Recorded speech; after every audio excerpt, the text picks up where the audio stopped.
Welcome back to You Heard It Here with Dr. Gary. I'm Gary, one of the clinical audiologists and part of the ownership team here with Advanced Hearing Group in Scottsdale, Arizona. This is earwax removal vlog number 65. In today's episode, we're going to take a look back at a wax removal that I filmed several months ago. No, this is not a repeat video, it's just a wax removal I never finished putting together in video form. This earwax removal has a patient who is severely impacted and the earwax is very soft, meaning that the curette, the manual tool here, is going through it like a hot knife through butter, and it's not really coalescing around the curette, allowing us to bring out in large chunks.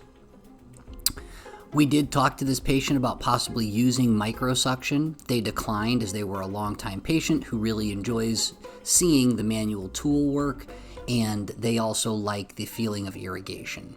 In fact, they had been using Debrox, the drops, for their ears, and hoped that that Debrox would soften the wax to the point that it would come out very easily.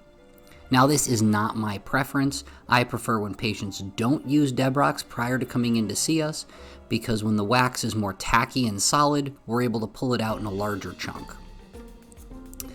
In this case, they were using Debrox, but they were not using the proper irrigation after use of the drops. Remember, Debrox does not actually eliminate wax. All it does is soften it and make it so when you irrigate, it comes out more easily. You can see after a little bit of irrigation, we had a change in the color of the earwax and a lot more moving towards the aperture of the ear.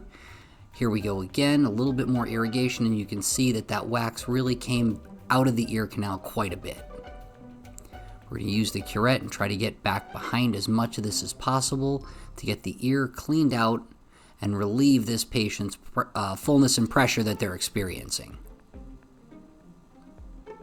And there we go. We can actually see the eardrum, but we do have a little bit of wax in front that we want to get rid of. If you like these wax removal videos, please take a moment to like and subscribe. It really does help with the YouTube algorithm.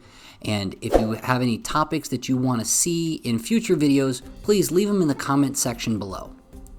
All right, now we can take a look. We can see all the way down to the eardrum, and this patient's pressure and hearing loss have abated.